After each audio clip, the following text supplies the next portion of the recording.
कभी कभी ना बस एक पल होता है, एक ऐसा पल जहां दो दुनियाएं आकर टकरा जाती हैं। एक वो जिसे हम बड़ी मेहनत से बनाते हैं और दूसरी वो जो हमें बना रही होती है। ये कहानी उसी एक पल की है जहां आरव को चुनना था कि उसकी पहचान 400 करोड़ की डील से होगी या फिर एक अधूरे स्केच से। तो बात शिमला की एक सुबह की है।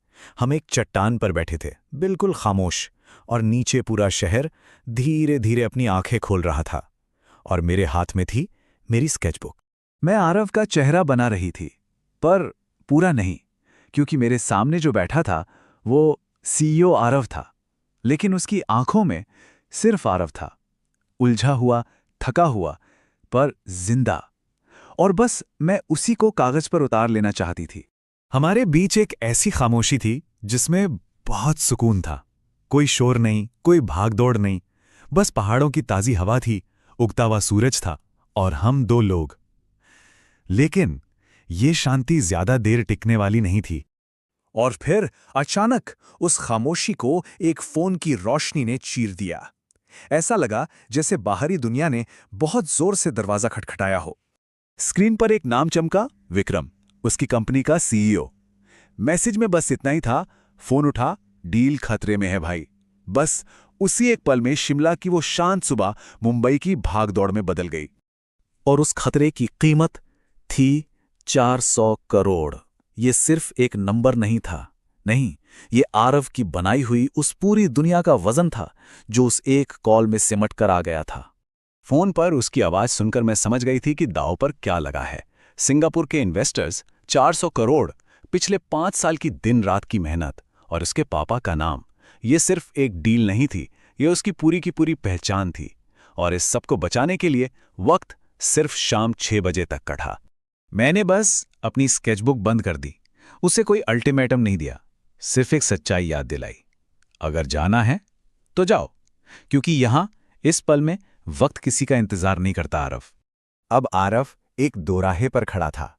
एक तरफ पहाड़ थे और दूसरी तरफ थीं जिम्मेदारियां। और ये सिर्फ दो जगहों के बीच का चुनाव नहीं था, ये तो जिंदगी जीने के दो अलग अलग तरीकों के बीच का चुनाव था। तो चॉइस बिल्कुल साफ थी। एक तरफ मुंबई, 5 साल का सपना, पापा का नाम, 400 करोड़ की डील, मतलब एक पूरी स्प्रेडशीट जिसमें हर चीज का हिसाब किताब था। और दूसरी तरफ यहां, जहां सिर्फ एक लड़की थी, कोई प्लान नहीं, कोई प्रॉफिट नहीं, बस एक धड़कन थी। उसने एक गहरी सांस ली और वो बात कही जो शायद उसकी जिंदगी का उसूल थी, जो उसके पापा ने उसे सिखाई थी। मेरे पापा कहते थे, बिजनेस में टाइमिंग ही सब कुछ होती है। मैं बस हल्का सा मुस्कुराई और एक छोटा सा सवाल पूछा, जिसने शायद सब कुछ बदल दिया। और जिंदगी में? और यहां जो हुआ ना, वो कमाल था। उसने जवाब शब्दों से नहीं दिया, बल्कि जो उसने किया उससे दिया। उसने अपना फोन निकाला और उसे फ्लाइट मोड पर डाल दिया। फिर उसने अपनी सूट की जेब से मेरा ही एक पेन ब्रश निकाला और मेरी तरफ बढ़ा दिया। और फिर उसने कहा, जिंदगी में कभी कभी टाइमिंग को छोड़ना पड़ता है। डील गई तो गई, पर यह स्केच अधूरा नहीं रहना चाहिए। उसने उस पल को चुना, उस अधूरे चेहरे को पूरा करने का फैसला किया। उस फैसले के बाद सब कुछ बदल गया। जो बाहर से देखने में एक बहुत बड़ा नुकसान लग रहा था ना, वो अंदर से एक जीत जैसा महसूस हुआ। मेरी आंखें भर आईं, और इसलिए नहीं कि उसने मुझे चुना था, नहीं, बल्कि इसलिए कि उस एक पल में उसने बिजनेस की परफेक्ट टाइमिंग के ऊपर एक अधूरे स्केच को चुना था। उसने उस आरव को चुना जिसे स्प्रेडशीट में नहीं, बल्कि सिर्फ आंखों में देखा जा सकता था।